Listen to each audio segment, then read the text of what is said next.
Hi, everybody. I am Kevin Iole, and I appreciate you joining me. And my guest today is one of my very good friends. I'm sad to say a former colleague at Yahoo Sports, the great Dave Meltzer. How are you, Dave? I'm doing great, Kevin. How you doing? I am doing awesome. I know you know this, but people out there, we worked together at Yahoo Sports from 2007 to about 2012, I think. 2011, I think it was. Yeah, I think it was 2011. Okay, I was hired a few months before you, and I remember it was the second day I was working, and my boss said, "Now, if we add somebody in this space, who should we bring on?" And I said, "Dave Meltzer." And I said it like, seconds later. And when we finally got you, I was like thinking, "This is like a Christmas present in the summer." It was awesome that we had the chance to work together. It But really was. we had a blast, and I thought we were doing a great job back in those days. Dave Doyle was with us, Steve Cofield. Later on, Maggie Hendricks joined the crew, and we had a blast. We traveled the world, and I think we did a lot of good stuff. Yeah. It was really, it was very tiring, but it was really a fun. It was really a fun period of time, and it was great working. It was great working with you and Dave. I really had a blast working with you guys. Yeah, I mean, I'll tell you this. I just want to let people know Dave Meltzer is like the epitome of the best teammate you could ever have. Anything you need him to do, he does. He works his butt off. He does quality work. No complaints, no drama. So, I'll tell you, when I heard you weren't going to be back, that was a dark day in the. Anyways, I thought I had put a video up the other day, and I had asked some of my subscribers to my YouTube channel, who do you want me to interview? And one of the people that they said was Dave Meltzer. So I thought, you know what? I like talking about everything that Dave likes talking about. Like, I love to talk about pro wrestling, especially Bruno Sammartino era pro wrestling. Yeah. I got some ideas, but I thought, maybe you and I could start by talking about an MMA fighter going into pro wrestling, Ronda Rousey. I don't think it was much of a surprise when Ronda showed up at the Royal Rumble and ended up saying that she was going to, or not saying, but the word got out that she was going to compete in WrestleMania. What was your take, first of all, on her performance that night, where she kind of, how she came off as a wrestler?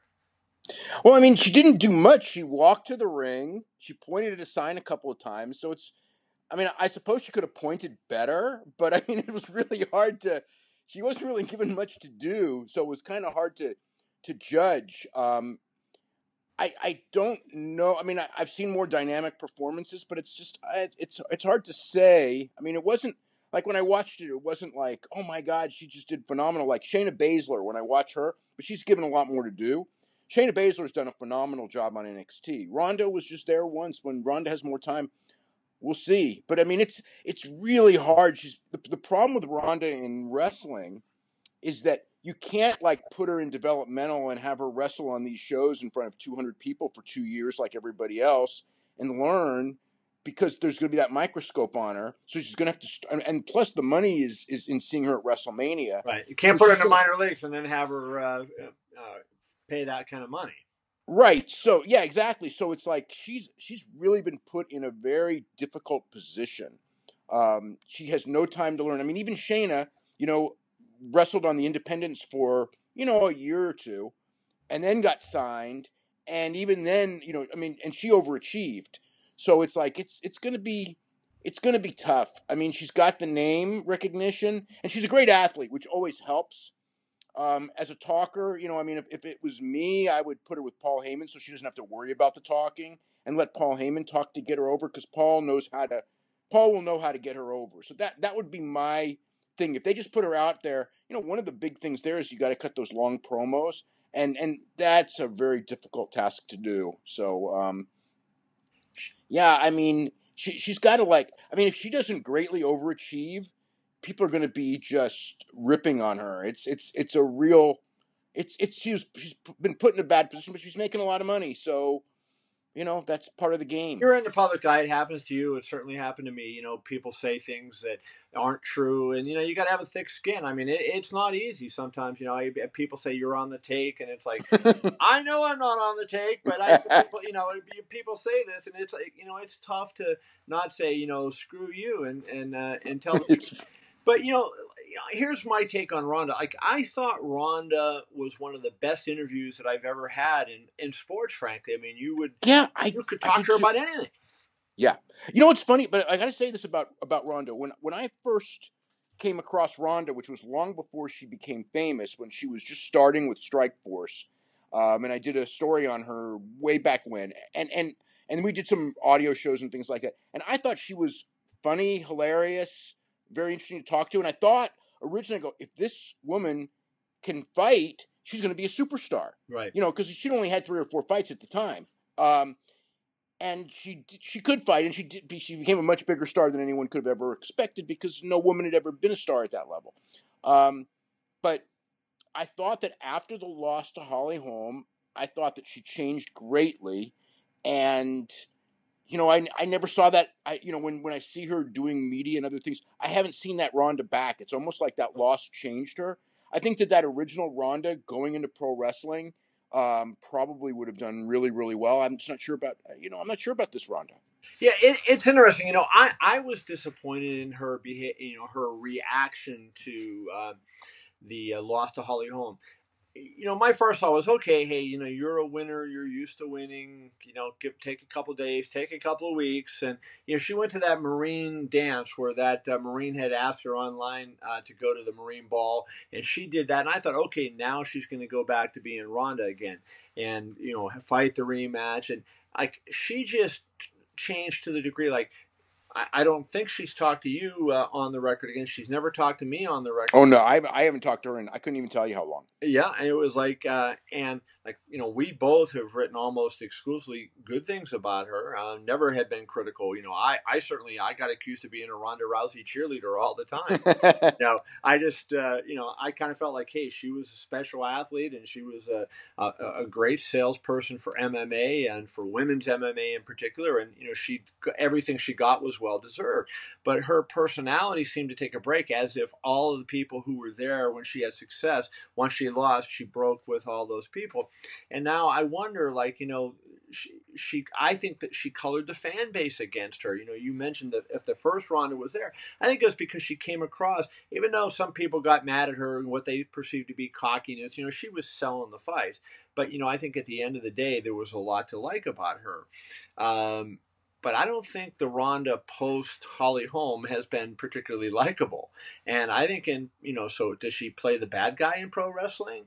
Well, originally at the start she won't, but she may have to. Like when Floyd Mayweather was brought in, and that was like a total miscalculation. They thought he was going to be a total babyface, and Floyd was anything but a babyface. Right. And they, about 3 or 4 weeks in, I think it was after they did a show in Vegas, and like when he's booed in his own hometown, all of a sudden it's like, well, God, if we can't get him cheered in Las Vegas, what happens when we go everywhere else? So they flipped the switch on him and made him into a heel, and it worked out actually really well. So with Ronda, they'll have to adjust to the fans. I don't know what the fans. She's going to be out on in Vegas on Sunday, and we'll see how the fans react. I'm not sure what it'll be. I mean, you look at the internet and you think it's going to be negative, but I mean, it was the same way. I mean, like before that, her very first UFC in Anaheim. I mean, you would read stuff like, "Oh, people are going to walk out of the building after Dan Henderson's fight, and they're going to boo her, and nobody wants to see women's MMA." And she came out and she was like a rock star. So yes, she was. until you can't read social media and get a take, and nobody knows. I mean, I've talked to some of the people in WWE, and it's like just got to wait to see how the fans react and then adjust from there. I mean, the idea is clearly for her to be a babyface to start and work with Stephanie McMahon, but you don't know how the crowd's going to react. I wonder, there was a clip that WWE put out on her the other day, and it showed her doing some training, and Charlotte Flair and some of the other wrestlers were talking about her. And the thing that I wonder about is, and a million times more about this than I do, but like the way the women have to fight. Ronda would legitimately kick the butt of anybody. Oh yeah. There, She's right? a real fighter. So how do you sell her taking a beating when she fought? She's beating legitimate top 5 women in the world in 14 seconds. How do you sell her? If Charlotte Flair does something to her and starts to win a match, and then I saw her try to do a body slam on that clip. can women effectively do body slams given their size? And Yeah. Oh, easily. That's not even an issue. Because body slam, it's really the person taking the slam who actually does the work. So I mean, she'd be able to do any of those things. I think that they should do the stuff built around her judo stuff because that's her legitimate background and everything. But yeah, I mean, booking her is tricky. I mean, I think that Lesnar they've done a pretty good job with. So I think that that's kind of the prototype is Brock Lesnar, Bill Goldberg, who didn't really sell much. I mean, I heard that Ronda pretty much mentally understands the selling and isn't bad at it, but it's not necessarily like that really isn't something she should be doing at least for the first year or so. So it's tricky, and then you've got the women who are interesting. You're going to have some who want to see her do well because they see the idea that if Ronda does well, just they'll all do well. I mean, just like whether it's Kat Zingano or Cyborg or any of these women, you take Ronda out of the picture and they're all much lesser stars. She brought the whole Misha right. Tate more than anyone. She made, her being there made them all stars. And I think that some of the women there know that, and some of the women there, I think that they see it as like we worked so hard to get here and she's walking in, and they may be resentful. So it's kind of, and so it's kind of an interesting thing. Let's wrap this segment up, Dave, on Ronda by talking about what her MMA legacy is. I mean, obviously, it's pretty clear women's MMA would not be anywhere near what it is now were it not for her. But as an actual fighter, how do you think she's going to be remembered? I mean, she was so dominant, and some people said, well, she was a one-trick pony. She had lousy boxing, but she beat every single person unbelievably decisively with those skills. Then she fights Holly and Amanda and gets destroyed herself. So what do you think when we look back in 10, 15, 20 years and we talk about Ronda Rousey and what she was as an MMA fighter, what's the story going to be? Well, I think that she'll mostly be remembered as the pioneer and the most important person in getting it off the ground. I think that her wins will be remembered. Her losses, obviously her most famous fight to me is the Holly Holm fight. I mean, that was just such a gigantic, when it was over, that was when I would go President Trump tweeted about her that night. Yeah. I mean, I remember going to the grocery store the next day and people at the cash register going like, did you see the fight last night? And it's like, and it's not people who know me. So it was like, that was just like a gigantic thing. I think, the pioneer aspect, the importance in developing the sport and all that will certainly be remembered. I think as a fighter, she was great when she could get you to the ground, and she was fantastic at doing arm bars, and her boxing wasn't the best. And there's a part of me that thinks I wish she went to a better camp and worked on her weaknesses, but also accentuated her strengths, because I felt in the Nunez fight, she was out there trying to be a boxer. And Nunez said it herself. It's like, I knew I would win because they talked her into thinking she was a boxer. Right. And so she went out and boxed against someone who was a much better boxer. If she had gone in there with whether it's AKA or Greg Jackson or somebody, who just goes, okay, this is what we avoid. And, Amanda Nunez, avoid the boxing. Okay. I mean, you're good. Don't tell her she's terrible, but you're good. But this is exactly what we want to avoid. Because I felt in the Nunez fight, she went in there too small and she was in fantastic shape, but it was all wrong for her, and her strategy was all wrong for what she needed to be. So, but she and even didn't the evolve. instructions Edmund was given from the corner, Edmund was given from the corner that night were wrong. Well, remember at the first fight, in the first round of the home fight, and she was just getting destroyed. It was really sad. And Edmund goes, keep doing what you're doing. And I'm thinking, like, that's the best you got? You know what I mean? It's like, keep doing what you're doing. You keep doing what you're doing, you're not going to last another round. Right. And she didn't. No. My take is going to be that she's going to be remembered more for the wins than the losses, because they were so overwhelming. You think of... well, I mean, look at an example. When you look at when we grew up with Ali lost fights too. But people don't really focus so much on, I mean, the fights they talk about. I mean, yeah, they do talk about the first Frazier fight, but a lot about the third Frazier fight, and certainly the Foreman fight, and some of the early fights. So, but in reality, the losses, the losses don't diminish his legacy at all. And with her, she'll be I don't know that she'll be remembered as the greatest woman fighter or anything of all time, but she'll be remembered as, someone who at the beginning was, I mean, look, if you look back, like people who didn't actually go through this period, and you look back at her record and you see 15 seconds, 30 seconds, 29 seconds, 48 seconds, you're going to look at this and go like, she must have been pretty damn good. Right, exactly, and I think that's the thing that ultimately we'll remember. It was almost like she quit instead of trying to fix her problems and come back. And maybe she was a victim of her own success because she did so much so fast. The best-selling book and all the movies and the dabbling in wrestling and all that. And maybe that was it kind of all added up to forcing her exit. But let's move on. I talked to you about this before. I'm really excited about HBO's documentary on Andre the Giant, and I believe you were interviewed for that work. I was interviewed for it. I've seen some clips of it. I mean, I haven't seen the finished product. They're doing a screening of the finished product at I believe it's the end of March, because they gave me a date. They didn't tell me where, but I'm guessing it's in New York. But what I saw, I thought was really cool. And I think if you're a wrestling fan, you'll for sure love it. And if you're not a wrestling fan, I think you'll love it too, just because it's, again, Andre died a long, long time ago. It almost freaks me out that it's been 25 years since Andre passed away.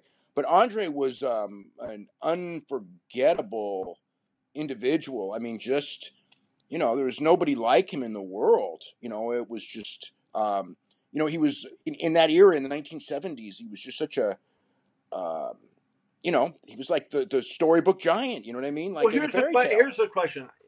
You have said several times, and I'm not going to put you on the spot, but if you want to say how tall he really was, I'll just under 6'10", legitimately. Okay, just under. So a lot of NBA players bigger than 6'9", 6'10", right? Right. Yeah. Well, they used to be scared to death when NBA players would come, because Vince Sr., Vince's father, was like, we don't want any NBA players near Andre the Giant because, you don't want to expose he's really not 7'4". Right. And so the question became, the people in the arena see how big he was. They knew, what was going on. How did they create was it the power of suggestion that created this mythology? Because I think the Andre the Giant succeeds because of the Mythian proportions, and he's 7'4" and 500 pounds, and this guy that can drink 150 beers in one sitting, and all these crazy things. And if he's just like slightly bigger than a normal guy, and he's pretty big, bigger than an NBA player, not bigger than an NBA player. He's not taller than an NBA player, but he was still, he was still 400 pounds, and then by the end 500 pounds. But he had huge proportions. His hands. I mean, his feet and his hands and his head were just enormous because of the acromegaly. And like if you saw him, like it was, he had this aura of power about him that I've never seen anyone have. Like, was he the strongest man in the world? No, I'm sure he wasn't. But if you looked at him, I mean, he looked like he would run right through you. I mean, even a guy like Ernie Ladd, who was a giant football player, and Andre and Ernie Ladd wrestled many, many times. Andre was still like 100 pounds heavier, and he looked like he could run right through Ernie Ladd. And Ernie Ladd in the NFL, or AFL actually, was one of the bigger, tougher guys there was in his era. Right. He was a great. How good of an athlete was Andre really? Not at the end when he was slammed by Hogan and that was the end, but let's say in the early 70s when he kind of was in his prime. Was this guy a good athlete? I mean, did he have quickness in the ring? Did he have movement that was rare for a guy that size? Well, I mean, it's funny because I watched about a year ago on the New Japan streaming service. They had a match from Brazil, and it was Antonio Inoki and Andre, and they tried to wrestle it. I guess because they were in Brazil and it's 1974, and you're treating wrestling like it's legit. So they tried to wrestle a very credible, real-looking match, and I was shocked at how good he was. I mean, as far as would he be? He wouldn't be fast enough to play in the NFL or anything like that. I mean, he wasn't. He couldn't jump really high or anything like that. I'm sure he was incredibly strong. And if he had ever actually lifted weights, I have a feeling if he'd lifted weights, he probably could have been, one of the world's strongest men. And I think natural without lifting weights, I doubt there was many people stronger than him. But as far as agility and speed, no, he didn't have that. Could he have played a professional sport? Man, I I can't really come up with one. I mean, some people think he could have been a great Greco-Roman wrestler. Some people think he probably could have been a great power lifter. Football player, it's hard to say. He I could mean, have never boxed because they couldn't have got gloves on those hands. yeah, you know what's funny is originally so the original story about Andre had wrestled in Europe first, and then he came to New Zealand, I believe, early on in his career when he's in his early 20s. This is long before anyone in the United States has even heard of him. And then he goes to Japan, and he's in Japan and he meets Vern Gagne, and that's where he kind of got sort of discovered.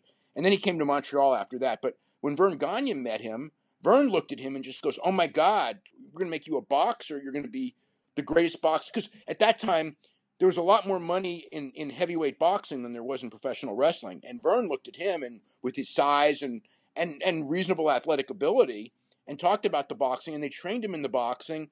But, you know, he wasn't a boxer. It was like, you know, Big Show, they tried to get Big Show into boxing for a year. And at the end of the day, he wasn't a boxer either. Right. And so he became a pro wrestler and, you know, much bigger. And that was the right thing for him to be a pro wrestler. One of the things that I wonder about him was he legitimately, like you hear the wrestlers call him the boss, and if you search YouTube, you find all these retired wrestlers talking about what he was like. Backstage when he was there, what was Andre like, and did he instill fear in the wrestlers?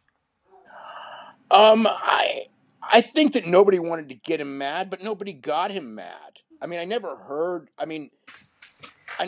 of any stories of like Andre fighting or being goaded into fighting, other than like they would be in a bar and there would be trouble.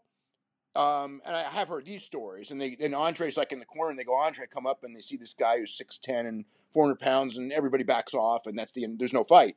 But I mean, there was one example with Bad News Allen. You know, was the only one who ever like challenged him, and that went nowhere because the story is Andre backed down, but the real story is Bad News was glad, and Bad News was a badass guy anyway. I mean, he felt Andre made a racial remark, and I remember Bad News telling me the story because the story in wrestling is that Bad News is the one guy who made Andre back down, and I asked Bad News the story, well, what happened?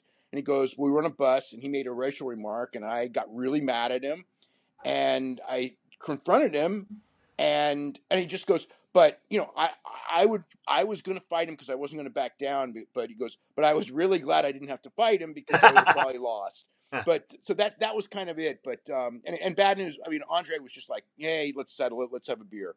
But he liked to play his cards and he liked to drink his beer and his wine and never really bothered anyone. He was everyone loved him, and he was a big attraction. So when he was on the card, they all made more money. So that was always a cool thing.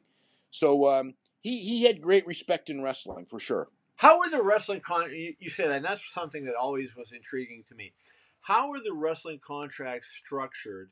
So you say they all made more money because I assume because you're talking about the gate. Were all the wrestlers on the come when they fought on a card? Did they get paid? Well, in that era of wrestling, for the most part, and there's always exceptions. In most cases, what they would do is they would whatever the gate was, because all the money was in the live ticket sales in the 70s. So whatever the gate was, you would have a split, and whatever it was, the wrestlers would get a certain percentage. So when Andre came, the gate was way up, so their percentage became a lot more money. So that's how they were paid. So whether it was Bruno Sammartino or later Hulk Hogan or Andre, people loved those guys on the card because it raised everyone's. Even though they got paid a lot, it raised everyone's money because you're still getting paid on a percentage. So we had the Flair 30 for 30, which I thought was awesome. I don't know what your opinion. Okay, good. You agree with me.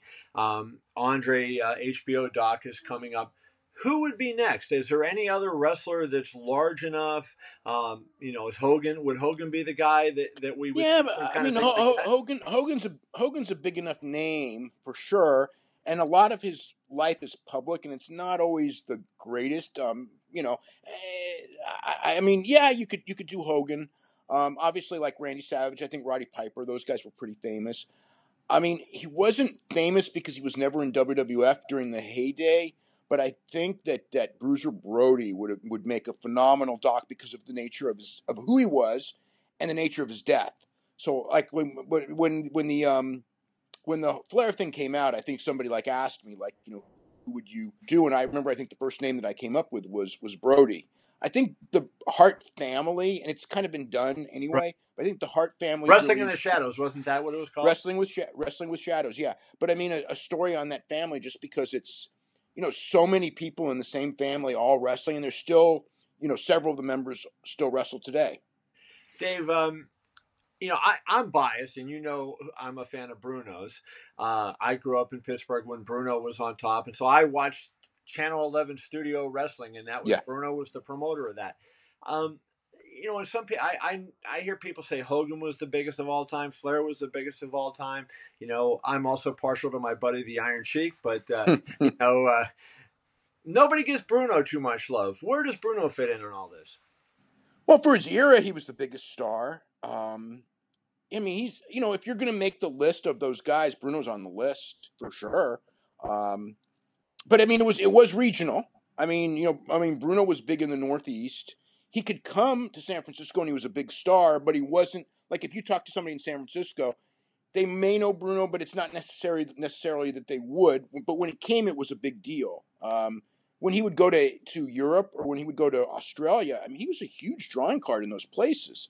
And he was a pretty big drawing card pretty much everywhere he went. But Hogan still, because of the national TV and everything, would be more famous to most people. But if I'm looking at like American wrestling and the biggest stars, I would say like Jim Londos, Hogan, Bruno, Ric Flair, Buddy Rogers,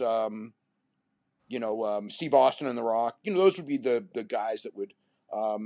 What's his name? Bill Long. And the Iron Sheik, where's he at it there? Iron Sheik could be a little bit lower. He wouldn't be quite at that level. Oh man, I gave you that big build up, and then you're dogging my man, the Sheik. Sheiky, I love you. Let's change gears, Dave. Let's talk MMA, and specifically what I want to talk about is I'm sure you have seen all these stories that have been coming out about, if not the demise of the UFC, the decline of the UFC. Are you buying that? Well, I mean, it's a weird world we live in because it's now, UFC, when we covered it, it was a growing business that relied so much on pay-per-view sales. I mean, that was it. It was like during the Spike TV era, they used Spike TV, they made some money from Spike TV, but the big money was selling the big pay-per-views with Randy Couture and Brock Lesnar and Liddell and GSP and people like that. That's where the money was. Now the money is in these the television negotiations. So is UFC as popular as it was a couple of years ago? No. But they can make more money because right now there's a premium on live sports, and they're not going anywhere. They're not going out of business, but they're not as popular. But I think that historically we're gonna UFC is gonna end up being just like boxing has been for the last 50 years. You're gonna have your eras where you have Conor McGregor, Muhammad Ali, or Ray Leonard, or Oscar De La Hoya, Floyd, and those guys will carry it to a certain level, and then their era will be over, and it's until the next guy like that comes along. There's a down period, like the Larry Holmes era. Boxing that didn't die under Larry Holmes, but Larry Holmes, for whatever reason, he was a great boxer. He didn't have the charisma of Ali, and he had to follow Ali, and it took years. And then, Tyson came, and then it was gigantic again as far as the top level.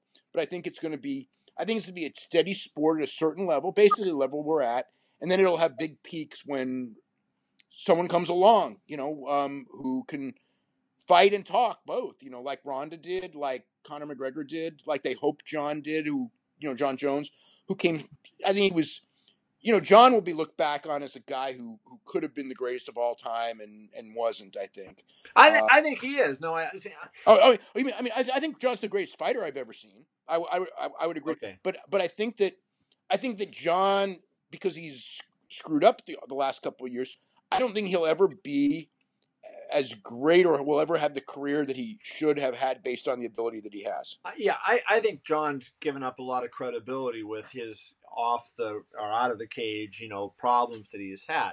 And there's no doubt about that. He is, in my mind, the greatest single talent that we have seen in MMA. Absolutely. What he can do. And, there was something about him. There were better talkers. John wasn't the greatest talker. Like I think Ronda and Conor in MMA were great talkers, and they knew how to sell a fight.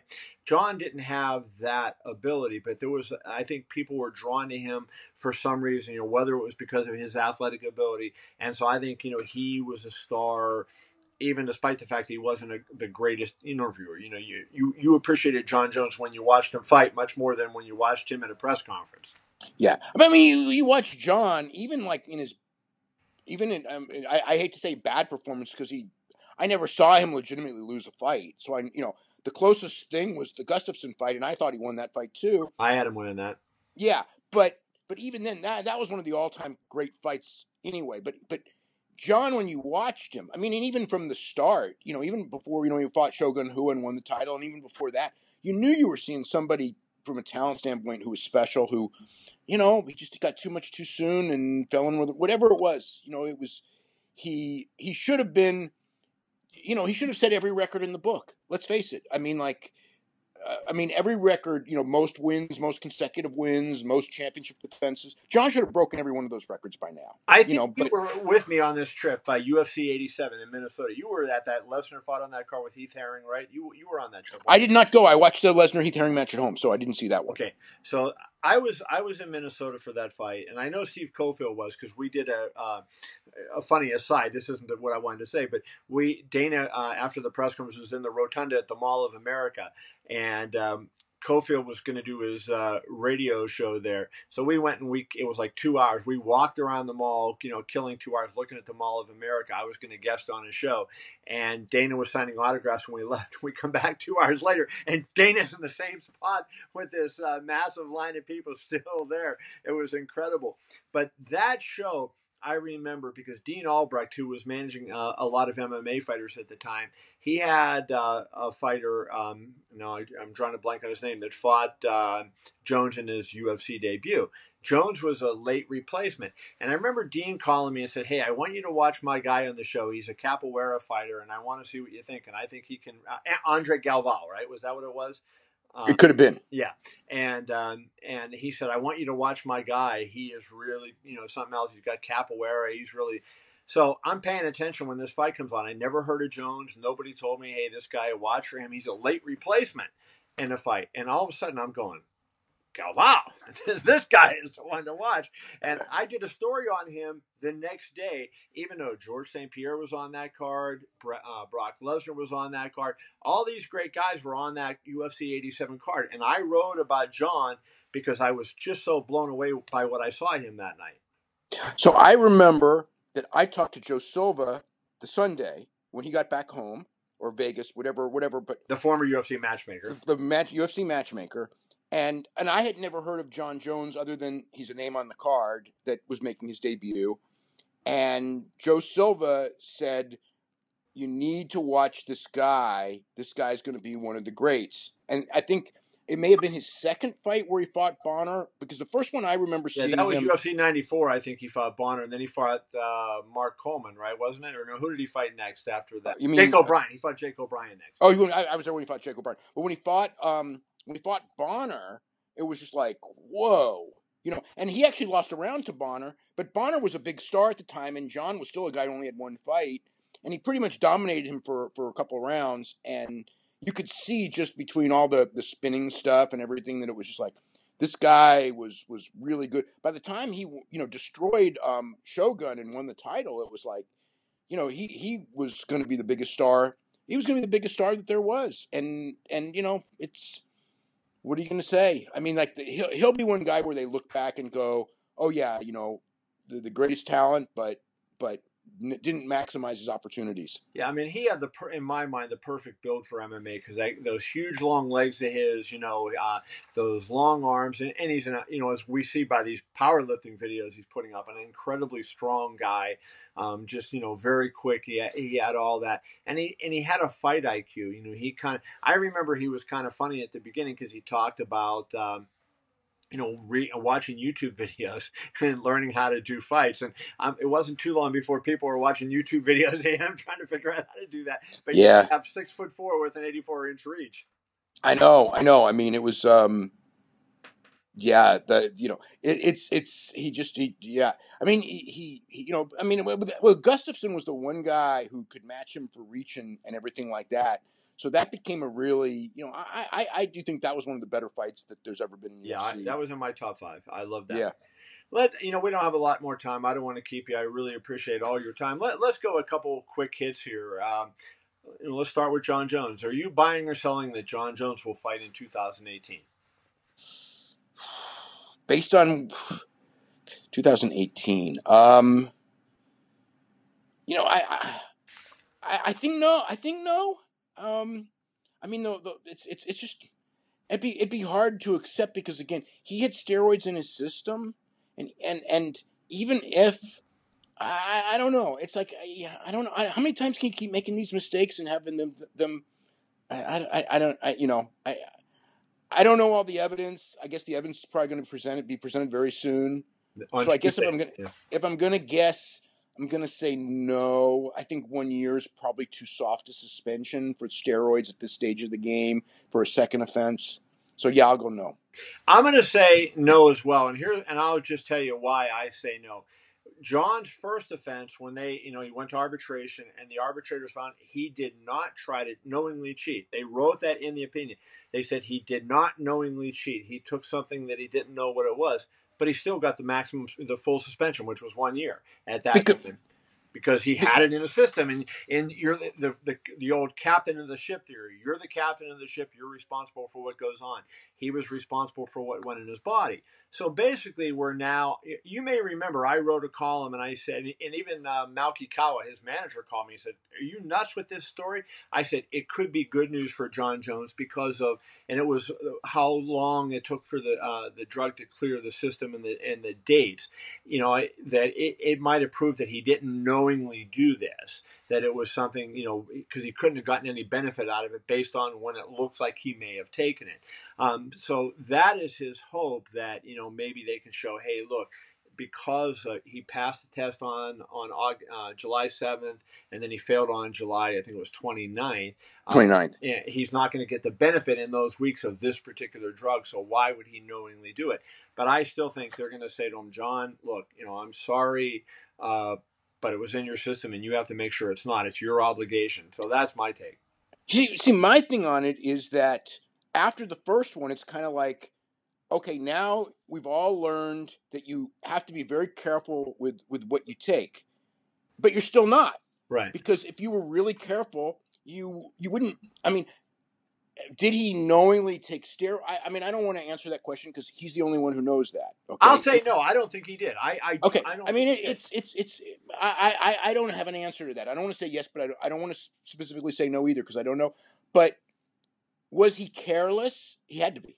He had to be careless, and you can't afford to be careless at this stage at that stage after the first warning. It's like, and that's where I think that is the problem is. And there's what excuse can you say? I was careless a second time. It's like, dude, we gave you 1 year the first time for being careless. This is the second time, and this isn't a masking agent. This is the real thing. This is the real steroids. You had them in your system. You had them in a fight, and you benefited in the fight, even if even if you didn't do it on, even if it was on purpose and whatever. I don't know. But I just can't see less. I don't see 4 years, but I can't see less than 18 months. Yeah, I think he's going to get a stiff penalty too. Let's move on. Brock Lesnar. I am actually quite shocked that people are thinking Brock Lesnar might fight MMA again. Really? Because I think there's a real good chance he will. Yeah, and that was my question. I mean, I don't know why he would want to do it again, and given what happened to him before and all that, why do you think that he's entertaining the possibility? Oh, Brock is 100% mercenary. And he can make more money in MMA than he can make in pro wrestling. And and he has a great pro wrestling deal. I mean, it's safer. I would say it's in some ways it's much smarter for him to do pro wrestling at this stage of his life, given his age. But there's nothing he can do in pro wrestling. I mean, believe me, if that John Jones fight was out there, what they were talking about, I could tell you 100% he was in. Whether he would win or lose, it was the amount of money he would make for that fight would, because I think that's $1.5 million, maybe more by fight. Yeah, So I would think that. I would think. I said to Dana at the time. I think when John had the press conference after he beat Cormier, and he brought up fighting Lesnar. I remember talking to Dana after that and saying, I think that's a 2 million, the first 2 million buy fight in the UFC. see, yes, and at 2 million, that's as much as he makes in wrestling, he'd make more in one day than he'd make in 2 years of wrestling with a fight like that. And I think he's looking at it that way too. So I do think that there's a thing in the back of his head where, number one, he came into the sport late, and when he was in the sport, he wasn't himself. So I think that he's got that thing in his head that he never really it's very impressive that he came in and won the heavyweight championship and what he did with his limited strengths and things like that. But I think that he felt that he's felt that he never accomplished what he wanted to. But at this stage, man, 41-year-old wrestler doing MMA. I mean, as great an athlete as he is, it's age is pretty tough. Even in the heavyweight division where you got Mark Hunt's older and some other guys, still 41-year-old wrestler without good striking skills. Man, I don't know, but I think in his mind, I think it's about the money, and I think he can make a lot of money. And again, this all could be. And I expected it. Every year in February, when his contract is due, all I hear about is Brock is going to leave and do MMA, and then he signs a bigger money contract with wrestling. And 100% that could be it, and he could just be doing that for this. But the John Jones thing he was going to take. So it's just a question. If John gets 12 or 18 months, I think that Brock will do it and do that fight, and then probably go back to pro wrestling after that fight. If John gets 4 years, then I don't know what's going to happen. Well, what about this? Let's throw this scenario at you. So DC is going to fight Stipe, the light heavyweight champ, Daniel Cormier versus Stipe Miocic, the heavyweight champ, in July for the heavyweight title. So if Stipe Miocic beats Daniel Cormier, do they have Brock Lesnar for the fall for the fight in Madison Square Garden? Brock against Stipe for the title, and if that happens, how would you think? I think Stipe would handle him with ease, but how would you? I do too. I think Stipe's younger, and Stipe's just a great fighter. But it's like, I mean, I know that they would do it, but it's like there's a part of me that just goes, I mean, shouldn't he have to win one or two fights to do it? Because I mean, you take whatever it is, it'd be he fought in the summer of 16, so we're talking about 2 years off plus probably, because almost 2.5 years off, and then he walks in and gets a title shot. But I mean they've done that before, but it's a money fight. I mean, I don't know how big a money fight it is. But it's like, if I'm Stipe, I would love that fight if I could do it. And if that's what Brock wants, I think a young Brock against Stipe, I think would have been a very interesting fight, because Brock is the better wrestler of the two, Right? Even though Stipe can wrestle. Stipe obviously the much better striker of the two, but at the age and everything like that, you can't fake the age thing. It's there. Last thing I want to ask you, and I'll give you my opinion to start with, just because it's unfair. I didn't tell you that I was going to even ask you this, but what do you think the UFC TV deal is going to look like when they announce it? So this is my take. I think we're going to see a couple things. I think they will re-up with Fox. I would not be surprised to see them do a deal with Turner to have some fights on Turner. So, kind of go like the NBA or NFL or NBA route, where they split the networks, because then that Zuffa boxing would fit perfectly. They have a deal with Turner, and they can slide some boxing matches onto HBO and have, the UFC fights on TNT or TBS or whatever. I think they're going to do that. I think you'll see Amazon potentially being in there to try to get into that, digital phase, or maybe even with ESPN on their app that they have, that streaming service. They bought the Major League Baseball Advanced Media, and that would be awesome for the UFC to be on that thing. Or even, do they sell Fight Pass to ESPN for that app? So I think you're going to see a 3-tier thing, but I also think, here's what I think the biggest change is going to be. I think they're going to cut the number of pay-per-views down. I still think pay-per-view is going to be a fairly major component, but I think you're going to see see them go for, what are they doing now, 15 or 16 pay-per-views a year? 12, 13. And I think you're going to see them cut, maybe 3 or 4 off, and we'll have those, go and be fights on television. So, having said that, how do you think the TV deal is going to come out, and will people be praising it when this next deal ends? Yeah, there's so many different ways, but I do believe that the pay-per-view, it's probably, I don't think there's a perfect number of pay-per-views, but I'm going to give them, to me, the perfect number is 5, 6, 7 a year, loaded shows, that are really going to draw. Because, the idea of the monthly pay-per-view, like we have now, where we really don't have the pay-per-view main event and you're just doing it to do it, and they're doing 100,000 or 200,000 buys, I see those fights winding up as television fights. The George St. Pierre fights or the John Jones fights, I see them as pay-per-view fights. I think pay-per-view, if Conor ever fights, obviously, people like that. I think that the top end drawing cards, I think, will remain on pay-per-view. But I think that your Demetrius Johnsons and Amanda Nunes fights and Rose Namajunas and people like that, if they're not semi-main on a pay-per-view, that they will headline TV. And yeah, maybe we'll get some TV on Turner, maybe some on Fox, maybe a few bigger fights on FS1. If the money's bigger, which I think it will be, I think that they'll go okay. That's going to be the whole thing. We're going to know what their plans are just by when we start hearing what the money is. Yeah. So if this year's 160 million. So if they go in there and say 250 million, which is kind of a number that's been running around, if Fox goes, okay, we'll pay you 250 million, but we want bigger fights on FS1 and we want bigger fights on Fox, with the extra 90 million, you kind of go, okay, we'll do that. That gets into they need to develop stars to have there, because there's two separate things. You could have great fights with guys that people don't really know or aren't invested in them personally. It's just not going to be a sellable fight because people don't know them or don't have that connection to them. Whether you love Conor or whether you hate him, people feel a connection toward him. Floyd Mayweather, people wanted to see him lose. There was other people that wanted to see him win. That's why those guys sell. Ronda was able to do that. So it can't be just, you have to develop the stars, and I think that's going to be the tricky part, because as you said before, I agree, it's cyclical. Nobody does a better job than Dana of coming up with stars and knowing, recognizing them, but you have to have them. And they also have to perform. I mean, you could see they were really banking on Francis Ngannou, and then he lost.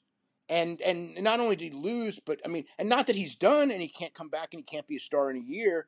But when the way he lost, we really saw a weakness in him. We saw that, once he's on the ground, he's not very good, and he needs to shore that up. But he's still, maybe he'll never be. I don't know. But yeah, they. The thing is like with Ronda, I saw it coming to a degree, not as big as she turned out to be. Conor, I thought it was obvious the first time you ever heard Conor talk that he was gonna, if he could fight, he was going to be something special, and they lucked into the fact that he could fight at a pretty good level. I don't know that I see the guy coming up. Max Holloway, I think is a fantastic fighter, but now he's hurt. But I don't, and I know they really banked on Cody Garbrandt, but those guys, I don't know if they're ever going to be at that level.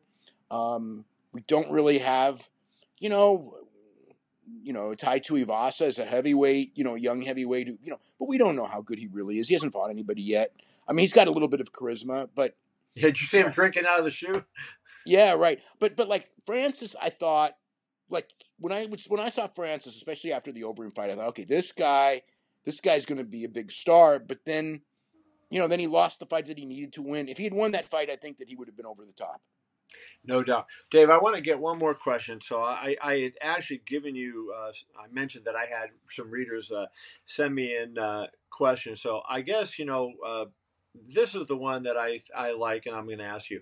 How many hours does Dave Meltzer work per week, and how many hours does he watch live or taped wrestling events? Well, it depends on the week, but I would say, put it this way.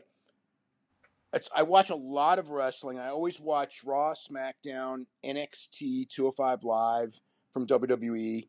And then I watch some of Impact every week, maybe not the whole 2 hours, but the highlights for sure, and a lot of it. I watch. If Ring of Honor has a big show, I watch it. Now Ring of Honor is going to be streaming all of their shows. They're getting a new streaming service, so I'm probably going to be watching even more Ring of Honor. I watch every major New Japan show, most all Japan. I mean, the hours vary, but it's a lot of hours. Sometimes it's too many, but wrestling's real good now, so it's. But and I'm also watching. I'm watching 6 hours of UFC every Saturday, and 2 hours of Bellator this past Friday night. No? So or 2+ hours. It's a lot, and Arena Mexico a lot on Friday nights if there's no Bellator. So it's a ton. Work.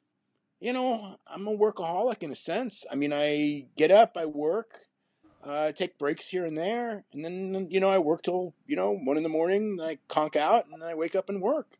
I work a lot. I mean, I take my one day off, and it's not even a full day off, but to go see my mom and to go to the movies with my kids and everything. But it's a lot of I work an incredible number of hours. Yeah. There is nobody that does it any more or any better than you. So I told you guys at the beginning of this that Dave Meltzer was a hell of a nice guy, and I hope you realize now after what we've been doing this close to an hour, what a great guy he is. Dave, I really appreciate you doing this with me. Thanks. We should do it again sometime. Awesome. Great. Thanks, Kevin. Thanks, Dave.